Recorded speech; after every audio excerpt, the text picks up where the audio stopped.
dia, boa tarde, depende da hora que você estiver vendo.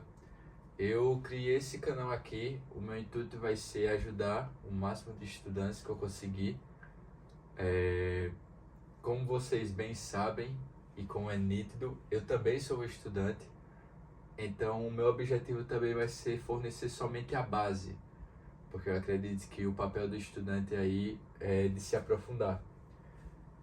Nessas primeiras aulas eu vou começar com a aplicação da pena, que é o assunto que eu vinha mais me aprofundando, mais ganhando repertório.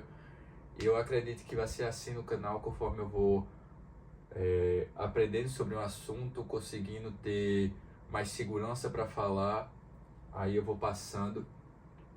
E vai ser um método para mim também de revisar as aulas que eu quero. E a aplicação da pena, a teoria da pena foi o primeiro tema aqui escolhido. Vamos começar com as teorias.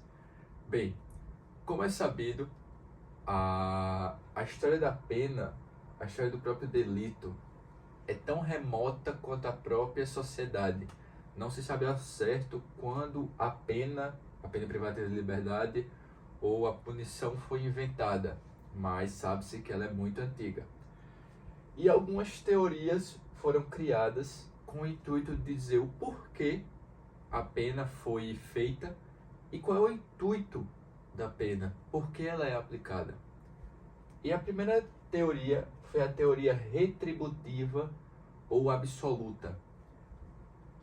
E eu vou explicar mais um pouco por que se chama absoluta, conforme eu for passando. Mas que aqui a principal ideia da teoria é que o Estado, como defensor do contrato social, deve garantir o fim dos conflitos. E o Estado, como eu grifei aqui, é absoluto. Então o ordenamento jurídico tem que ser protegido.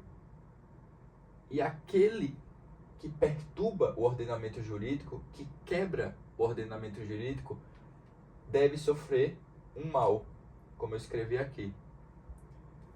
Então vejam que aqui na teoria retributiva, os autores, os estudiosos dessa teoria, defendiam que a pena era um mal necessário para aquela pessoa. Era um mal, a pena deveria ser como se alguém faz um mau ordenamento jurídico, a pena deve agir sobre essa pessoa. Entre os principais defensores dessa teoria se encontram Kant e Hegel, ou Hegel, me perdoe aí se eu estiver falando errado. Daí vem a situação de Hegel, ou Hegel, dizendo que a pena é uma negação da negação do direito. Tempos passaram, o iluminismo chegou, e como vocês sabem, o iluminismo tem a base do racionalismo do indivíduo, que o indivíduo é um ser racional. E a pena deveria mudar, não deveria passar de uma pena mais física, uma pena como retribuição. Eu me esqueci de dizer, mas aqui a função da pena seria exclusivamente de fazer justiça. Aqui, repetindo, a pena assume a função de só fazer justiça. É o seu único objetivo. Com o iluminismo vindo, se vê que o indivíduo é um ser racional, portanto, ele racionaliza. O iluminismo tem um pressuposto disso, como eu escrevi aqui. E agora, a pena não deveria ser para fazer justiça. A pena aqui também serve como mal necessário, mas a função da pena aqui é outra. Como o nome diz, aqui a pena vem para prevenir a prática de novos crimes.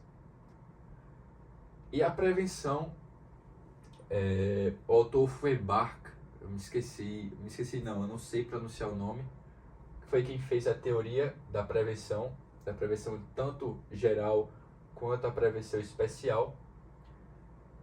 E a prevenção geral e a prevenção especial eu vou especificar mais para frente, mas vale dizer que a pena ela deveria ser usada com base no medo, porque aqui, como o indivíduo pensa, então a gente deve usar a pena para servir como algo que dê medo e a sociedade não vai querer fazer aquilo, e o indivíduo que praticou aquele crime vai ter medo de praticar de novo por causa que ele vai ser o apenado.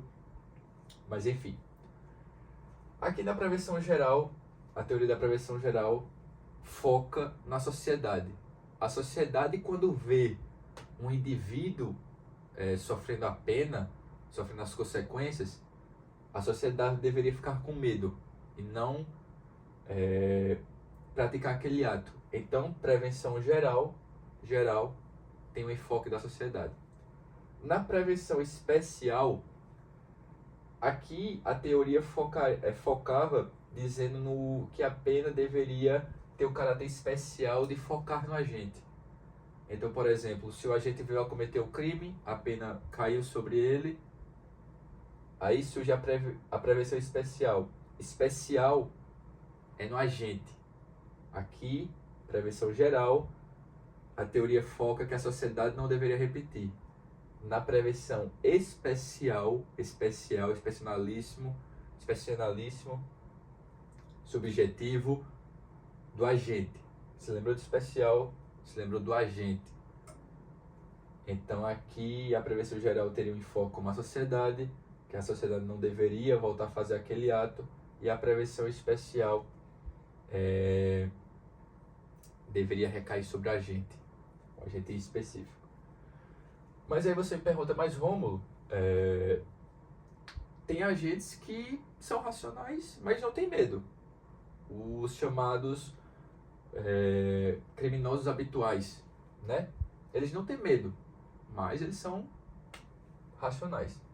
Por isso que essa teoria não foi muito aceita. Passado o tempo, novos estudos foram se intensificando, surgiu a teoria mista ou unificadora. Aqui, os adeptos dessa teoria, eles dizem que apenas os conceitos, tanto da teoria preventiva quanto da teoria retributiva, eles são conceitos que fazem parte de um todo. Então ele não descarta essas duas teorias. Ao contrário, os conceitos fazem parte de um todo. Aqui, que é a teoria que seria mais aceita nos dias de hoje, a pena teria tanto a função de prever que novos crimes sejam cometidos, quanto de retribuir. Ou seja, teria um caráter tanto coercitivo quanto preventivo. Só que essa teoria não foi muito aceita na sua época. Alguns autores discordavam e novos estudos foram se seguindo, pesquisas se intensificaram e chegou na teoria da prevenção geral positiva. Nessa teoria, na prevenção geral positiva, que faz parte dos pensamentos da teoria mista, por isso que está dentro, a prevenção geral positiva se dividiria em dois: a prevenção geral positiva fundamentadora e a prevenção geral positiva limitadora. A prevenção geral positiva fundamentadora dizia que a pena ela tem a função de reafirmar o ordenamento jurídico, similar a algo da teoria retributiva. Ou seja, para a teoria da prevenção geral positiva fundamentadora, a pena serviria para reafirmar o ordenamento jurídico. E quanto à prevenção geral positiva limitadora, dizia que a pena, para reafirmar o ordenamento jurídico, também deveria ser introduzida aí um procedimento justo. Por isso que aqui é limitadora. A pena não pode ser aplicada de qualquer forma.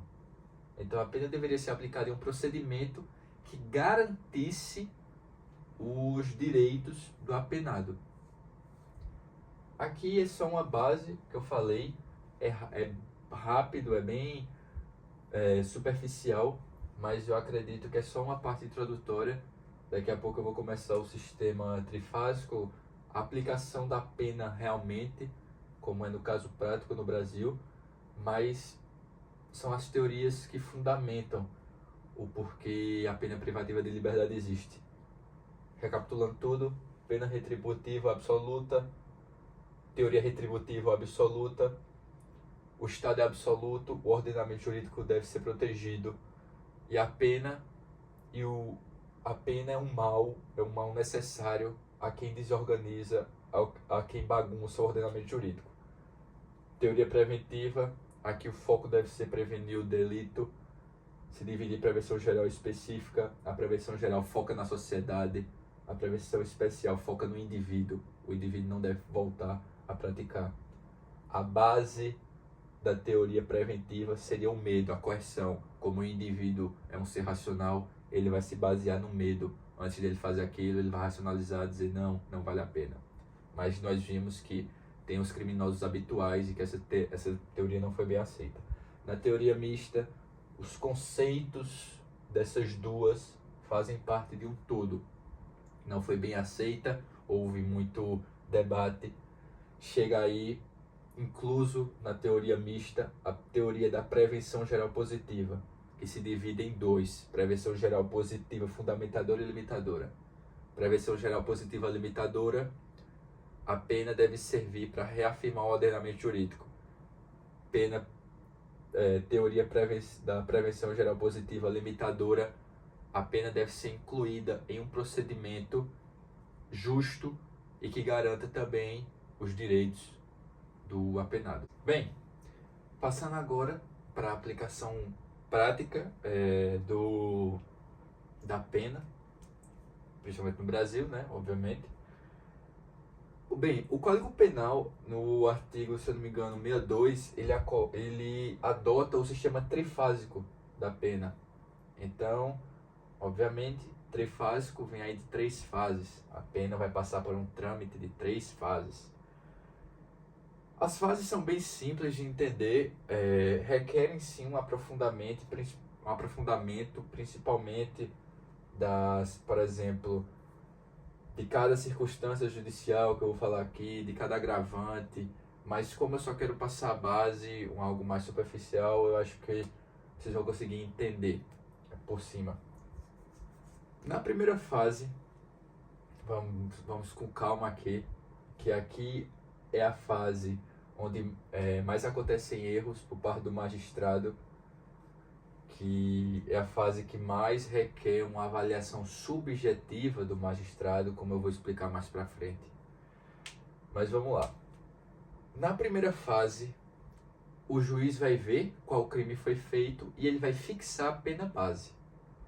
Aquela pena base lá, por exemplo, do crime de furto de 1 a 4 anos. Aí o juiz vai lá e aplica 2 anos. Mas não é só isso. O juiz vai fixar a pena base vendo as circunstâncias judiciais. E o que são circunstâncias judiciais? Onde elas estão? As circunstâncias judiciais, como diz o nome, são circunstâncias do agente, estão tipificadas no artigo 59 do Código Penal. Entre elas estão a culpabilidade do agente, os antecedentes do agente, a conduta social do agente, a personalidade do agente, as circunstâncias e consequências do crime, que não deu espaço aqui, e o comportamento da vítima. Então o juiz vai lá ver a pena base e tal, fixa 2 anos, mas vendo as circunstâncias judiciais, ele pode ou aumentar ou diminuir. Eu vou explicar aqui rapidamente o que cada circunstância significa. A circunstância da culpabilidade, ela se trata de o quão reprovável é aquela conduta. O quão reprovável foi o agente naquela conduta. Porque vocês concordam, por exemplo, se uma pessoa pratica o crime de roubo por necessidade, gera um certo tipo de culpabilidade. Mas, por exemplo, se um defensor da lei, se um guarda, ele vai lá e comete o crime de roubo, isso já tem outra culpabilidade, já é uma maior reprovabilidade do agente. Por isso que eu disse no começo que nessa fase é onde ocorrem os maiores erros da pena, porque fica a critério do juiz, ao critério subjetivo do juiz, ver o quanto de culpabilidade tem aquele agente, e é um critério muito subjetivo. Passando para os antecedentes, aqui o juiz vai ver se o agente já cometeu outros crimes antes, no prazo, se eu não me engano, de 6 anos. E os antecedentes é um tema também que merece aprofundamento, tem o que gera maus antecedentes, até onde os antecedentes vão prejudicam a culpabilidade do agente ou a conduta social do agente, apesar de não, não dever prejudicar. Mas os antecedentes, acho que a maioria já sabe, os crimes que o agente praticou antes. A conduta social do agente é como o agente se comporta em outros meios sociais, por exemplo, como o agente se comporta no trabalho, como o agente se comporta em meio à família, em meio aos amigos, em meio, por exemplo, a uma igreja. Tudo isso o juiz vai analisar. Se ele é mais nervoso, se ele é mais calmo. E também já afirmou a jurisprudência no sentido de que os antecedentes, ou seja, se o autor ele praticou algum crime antes, isso não deve interferir na conduta social. Ou seja, a conduta social é independente. Os antecedentes não devem prejudicar a conduta social perante o magistrado. Mas vamos lá. A personalidade do agente. Aqui a personalidade do agente fala sobre a psique do agente. Como que é o psicológico do agente. E aqui o magistrado ele recorre a testes, a relatórios, a diagnósticos feitos por uma pessoa mais especializada. Circunstâncias e consequências do crime, em que circunstâncias aquele crime foi feito, consequências, quais os motivos que levaram o agente a praticar, quais são as consequências daquele crime, e por último o comportamento da vítima. Vale dizer que a culpa da vítima não se sobrepõe à culpa do agente, não, vamos dizer assim, se equipara, anula, uma culpa anula a outra. Mas o comportamento da vítima, por exemplo, se uma vítima vai lá, está num bar e ofende uma pessoa, essa pessoa vem e já estava nervosa e pratica o crime de homicídio. A vítima, querendo ou não, em pouca proporção, mas ainda assim concorreu para aquele resultado. Então tem aí um comportamento da vítima, dizendo de novo que o comportamento da vítima, a culpa da vítima não se equipara, não anula a culpa do agente.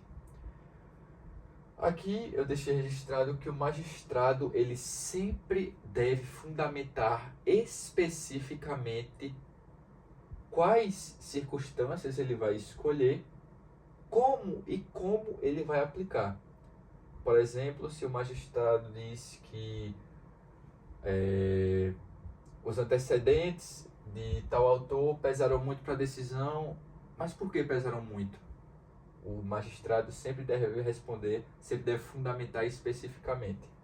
Aí você me pergunta, Rômulo, mas quanto cada circunstância dessa aumenta no crime? Não é fixado um quanto, no Código Penal não tem o quanto específico, mas a doutrina e a jurisprudência, elas têm um embate aí, dizendo se deve ser entre 1/6 e 1/8 da pena, se deve aumentar 1/6 ou 1/8. E se o juiz for além ou menor que isso, como eu disse, o magistrado deve sempre fundamentar precisamente. Então fica aí a primeira fase, o juiz, recapitulando, o juiz fixa a pena base vendo as circunstâncias judiciais do agente. As circunstâncias são essas. Eu falei muito rápido de cada circunstância, falei um pouco ali de antecedentes, culpabilidade, mas sim merece um pouco mais de aprofundamento. Mas como eu disse, isso aqui é só a base. Estão tipificadas no artigo 59. Bem, passando para a segunda fase, vai ser faltar só mais uma, né? E aqui na segunda fase, como o juiz ele já aplicou a pena base com vendo as circunstâncias judiciais, ele vai pegar aquela pena base, por exemplo, como eu disse, no crime de furto, de 1 a 4 anos, aí ele, checando as circunstâncias judiciais, vai lá e determina 3 anos. Aqueles 3 anos que ele determinou não são definitivos ainda. Vai passar para a segunda fase. Nessa segunda fase, ele vai fixar uma pena intermediária no meio, com base nas atenuantes e agravantes. Aí vamos lá. Primeiro, eu vou dizer quais são as atenuantes e agravantes, e mais para frente, na outra parte da dosimetria, na terceira fase, eu vou dizer qual é a diferença entre elas e as causas de aumento e de diminuição da pena. Não precisa saber agora, mas mais para frente eu falo. As atenuantes e agravantes, assim como as circunstâncias judiciais, são circunstâncias objetivas ou subjetivas, ou seja, falam tanto de qualidades objetivas do crime quanto de qualidades subjetivas do agente. Veja que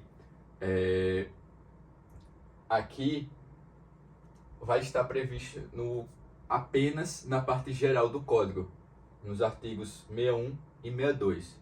É importante saber disso, porque eu vou retornar isso na terceira fase. Lembre-se, atenuantes e agravantes são circunstâncias objetivas ou subjetivas. Vale dizer também que não estão no tipo penal, ou seja, não estão descritas na lei, mas se ligam àquela lei.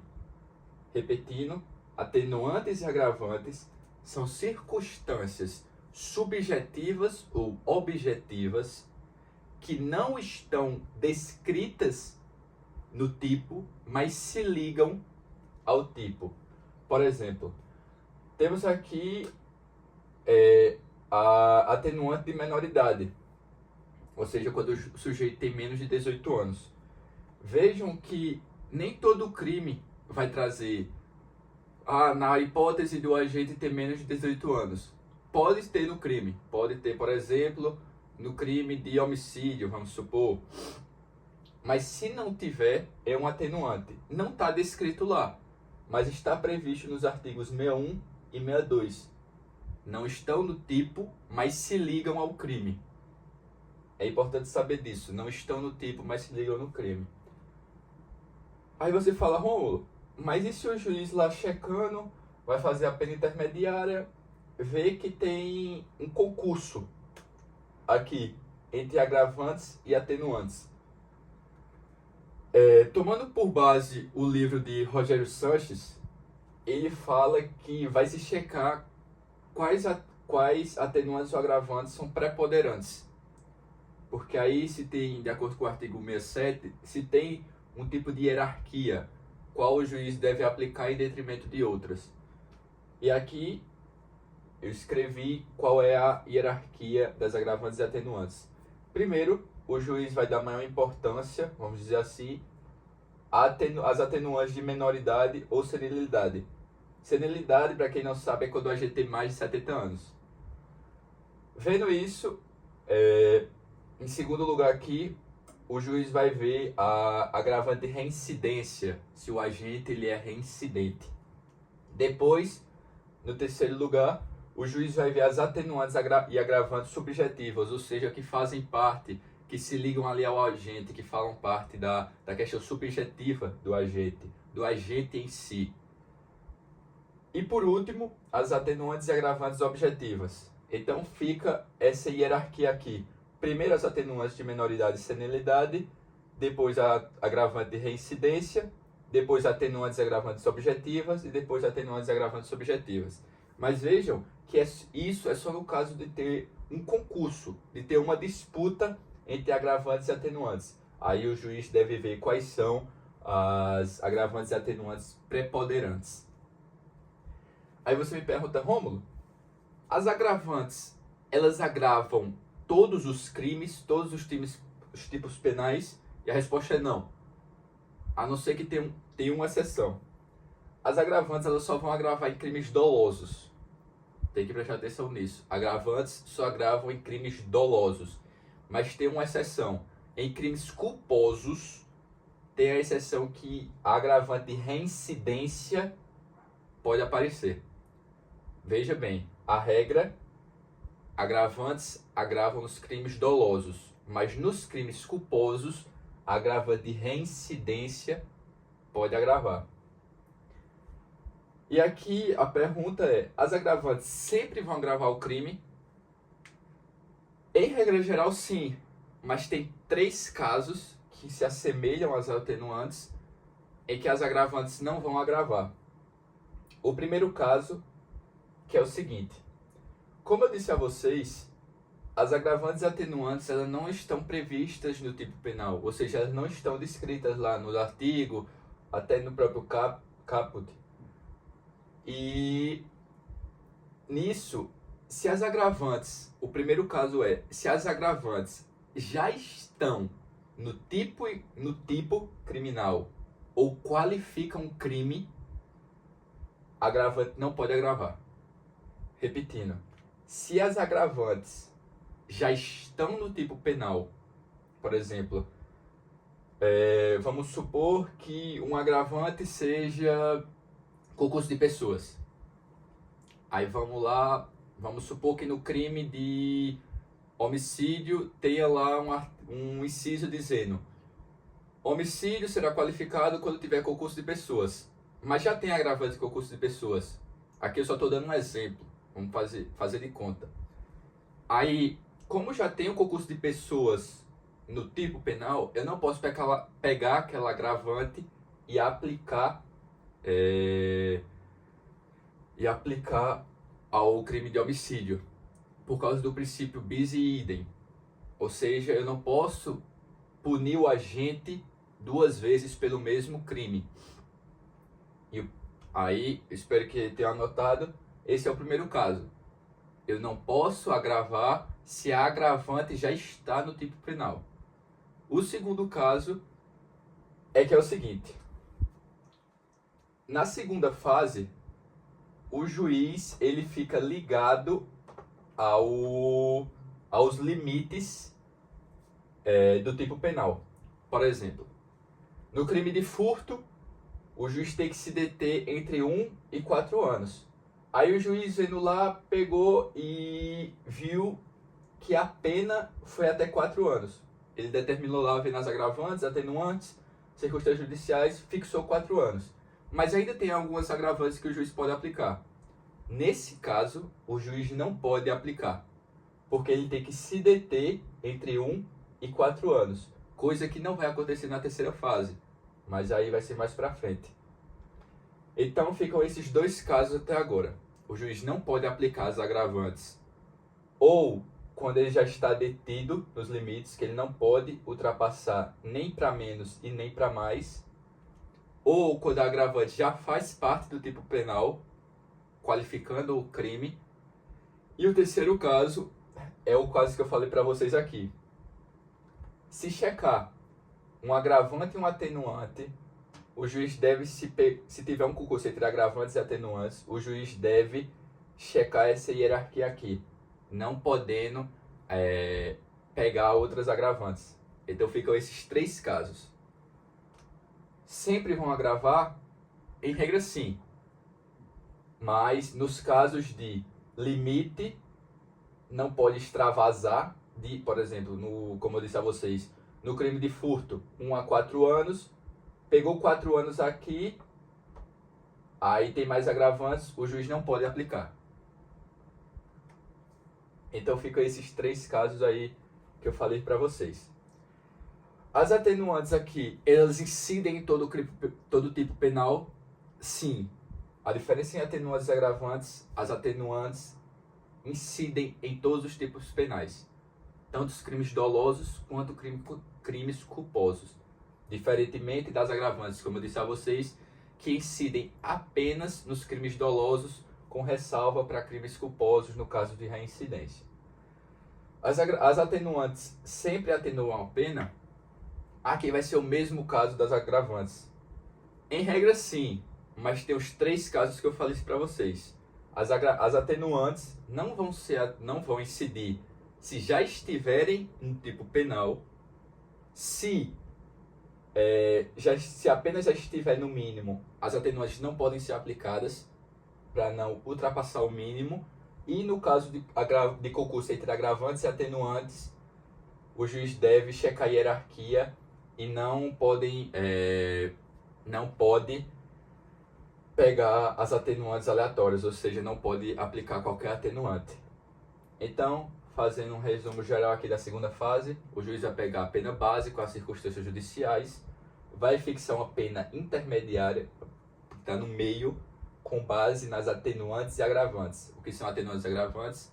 Circunstâncias objetivas ou subjetivas que não estão no tipo penal, mas se ligam ao crime. Checando um concurso atenuantes e agravantes, o juiz deve ver essa hierarquia aqui, checando primeiro a menoridade e a senilidade, ou depois a reincidência, atenuantes e agravantes subjetivas, e por último, atenuantes e agravantes subjetivas. Sempre nas agravantes todos os crimes? Não.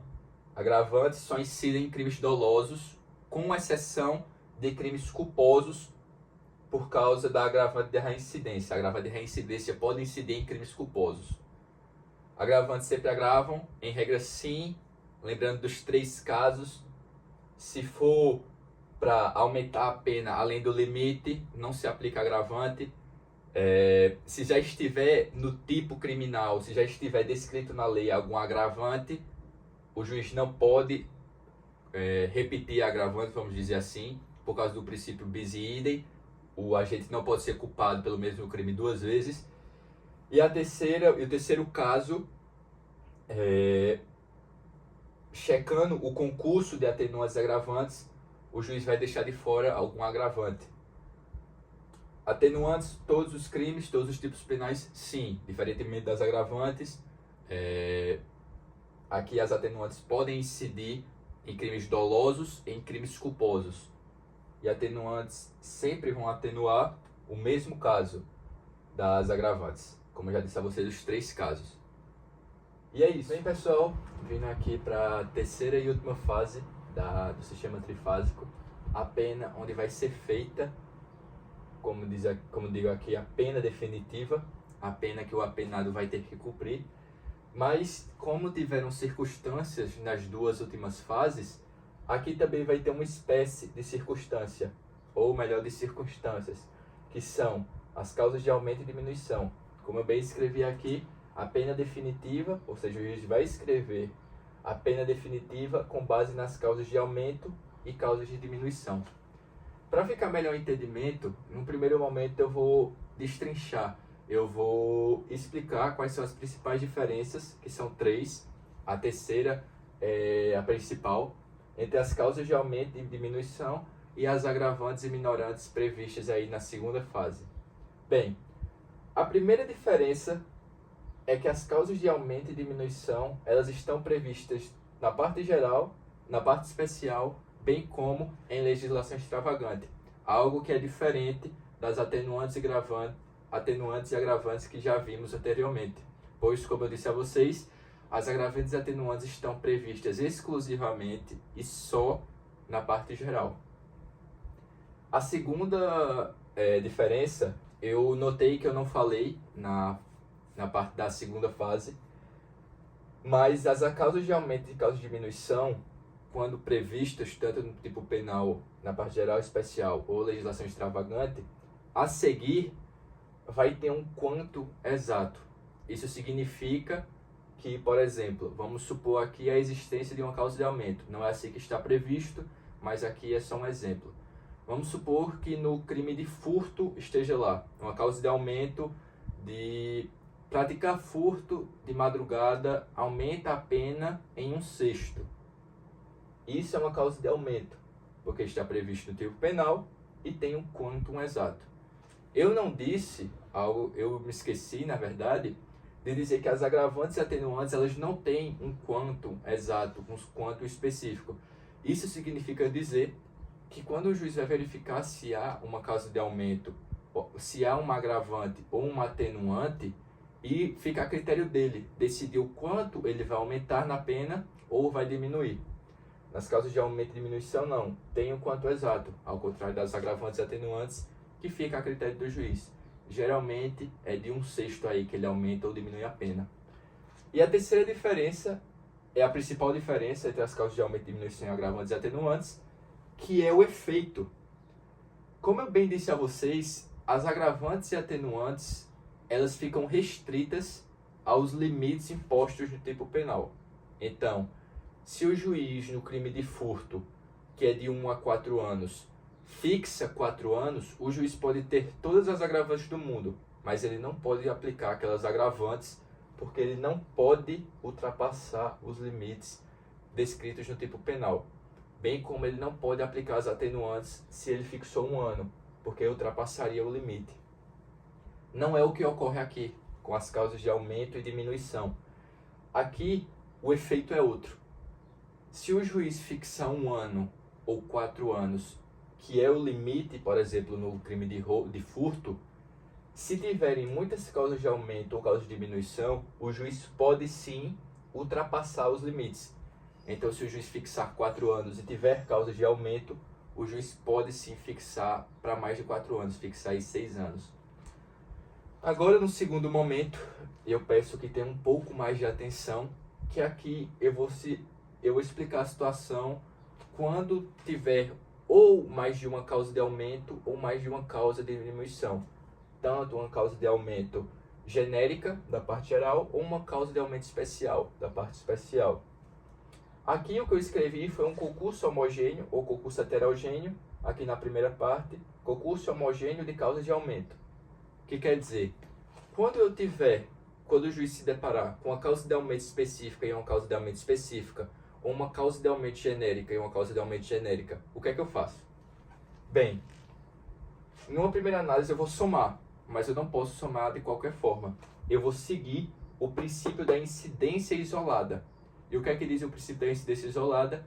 O princípio da incidência isolada diz que o segundo aumento vai recair sobre a pena precedente, sobre a pena já fixada. Por exemplo, vamos supor que o juiz fixe aí que na pena intermediária o número de 6 anos. E aqui se checa 2 causas de aumento, uma de 1/3 e uma de metade.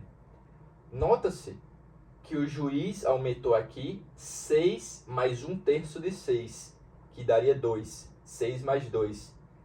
Aqui, no segundo aumento, o juiz aumentaria 6 mais 1/3 de 6, mais metade de 6. De 6.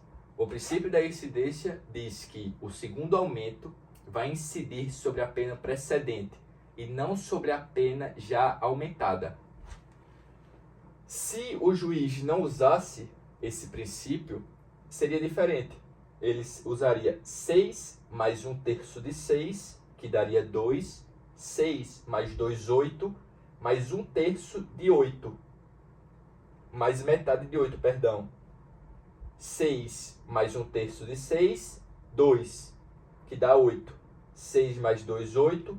8 mais metade de 8, 4, daria 12. Mas aqui nós seguimos o princípio da incidência isolada, ou seja, primeiro aumento, 6 mais 1/3 de 6, 2, 6 mais 2, e o segundo aumento, 6 mais metade de 6, que é 3, 6 mais 2 mais 3, 11 anos. Então, nota-se que aí, se tratando de aumento, o segundo aumento vai incidir sobre a pena já fixada, a pena precedente. No concurso heterogêneo de aumento, quando se checar uma causa de aumento específica, uma causa de aumento especial e uma causa de aumento genérica, o juiz tem 2 alternativas. Ou ele soma as duas, ou ele escolhe a maior. Ele vai escolher uma das causas de aumento, mas ele deve escolher a que mais aumente a pena. Vai ser diferente no concurso homogêneo de causas de diminuição. Aqui a gente vai seguir o princípio da incidência cumulativa. E o que é que diz esse princípio? Diz que a segunda diminuição vai recair sobre a pena já diminuída. Por exemplo, nota-se aqui 2 causas de diminuição. 6 menos metade. 3. Aqui eu vou pegar essa segunda causa de aumento e vou aplicar sobre a pena já diminuída, que é 3. 3 menos metade, 1 ano e 6 meses, que aí o apenado vai ter que cumprir. Vejam que é diferente nas causas de aumento. Eu fiz o primeiro aumento com base em 6 e na segunda parte eu continuei aumentando sobre 6, que é a pena já fixada. Aqui não. 6 menos metade, que vai dar 3, e como o princípio da incidência cumulativa diz, a segunda diminuição vai incidir sobre a pena já diminuída. Então, 6 menos metade vai dar 3, 3 menos metade, 1 ano e 6 meses. Quando se checar um concurso heterogêneo de causas de diminuição, vai seguir o mesmo esquema das causas de aumento. Aqui, o juiz vai poder fazer o cálculo cumulativo ou escolher só uma das causas de diminuição, devendo o juiz escolher a causa que mais diminua. Aí você me pergunta, Rômulo, mas e se eu tiver uma causa de aumento e uma causa de diminuição? A gente vai seguir uma soma e uma diminuição com base no princípio da incidência cumulativa. Então o juiz vai lá, pega o caso e vê uma causa de aumento e uma causa de aumento e outra causa de diminuição. Como é que o juiz faz? O juiz vai pegar primeiro a causa de aumento, vai aumentar a pena e na pena aumentada o juiz vai diminuir. Vai pegar a pena, aumentar, pena aumentada, pega a causa de diminuição e incide sobre aquela pena já aumentada. Eu vou fazer um rápido resumo aqui da terceira fase. Terceira fase, pena definitiva com base nas causas de aumento e diminuição. Estão descritos na parte geral, especial, bem como na legislação extravagante. Tem um quantum exato e a principal diferença entre as agravantes e atenuantes é que podem ultrapassar o limite no tipo penal. Checando-se concurso homogêneo de causas de aumento, ou seja, causa de aumento especial e causa de aumento especial, bem como causa de aumento genérico e causa de aumento genérico, o juiz vai aplicar o princípio da incidência isolada, onde diz que o segundo aumento vai recair sobre a pena precedente, a pena já fixada. Então, 6 mais 1/3 de 6, 2, mais metade de 6. Se checando um concurso heterogêneo de causas de aumento, o juiz vai poder aplicar as duas na soma ou deve escolher uma, que deve ser a que aumente mais.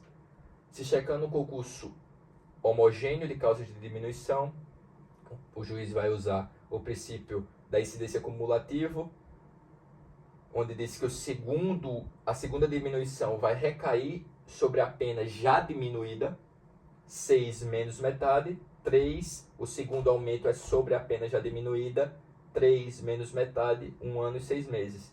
Concurso heterogêneo, deve aplicar ou a soma das duas, ou escolher uma que diminua menos. Checando-se aí um concurso, caso de aumento, caso de diminuição, aumenta-se a pena e com base naquela pena aumentada, diminui-se com a causa de diminuição. Pessoal, chegamos aqui ao fim da aula. Eu vou passar aqui um resumo bem rápido do sistema trifásico.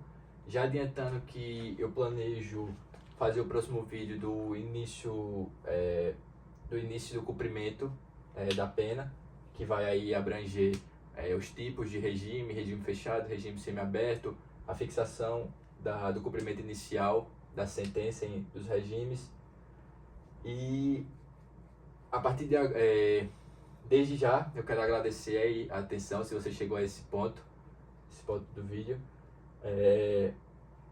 Como eu já disse no começo, vai ser um canal que conforme eu vou aprendendo, eu vou ensinando, e é isso. Não vai servir tanto para quem quer ir aprender, ter uma dificuldade e poder revisar, e vai servir tanto para mim que eu vou poder ver esses vídeos no futuro e revisar para os meus objetivos. Espero que ajude cada um de vocês aí. Mas vamos lá.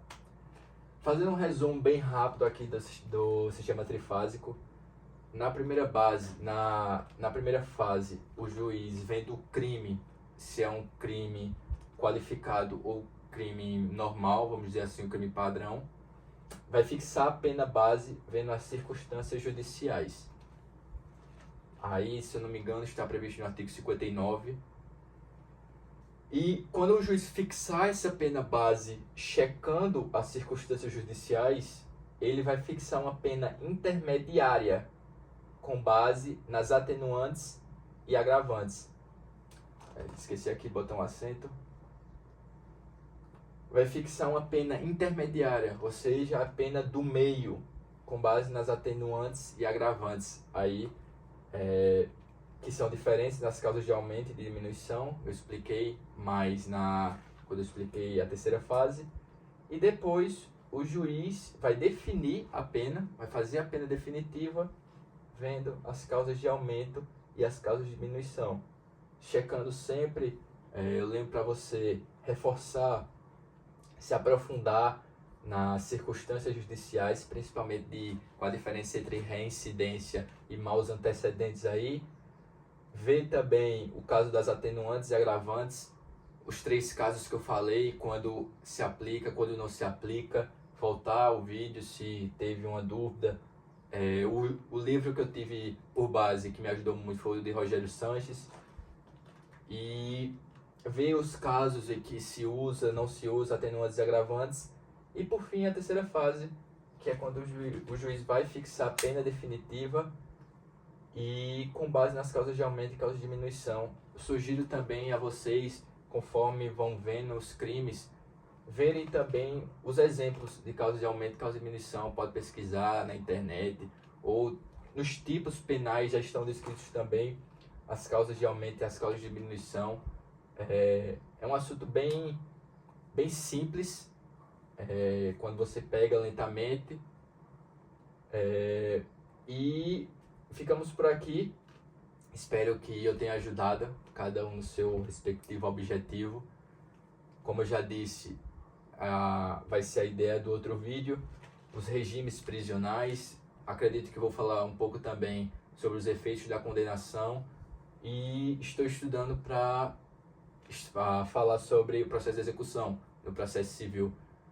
Também vou para falar sobre teoria geral do processo, as partes do processo, litisconsórcio, mas nesse momento eu quero aprofundar mais as matérias que eu estou vendo, direito de processo penal, processo civil, direito das coisas também estou me aprofundando. Já peguei a parte introdutória um pouco melhor, só estou me aprofundando para poder passar um pouco melhor para vocês. Mas é isso. Muito obrigado e ótimos estudos a todos.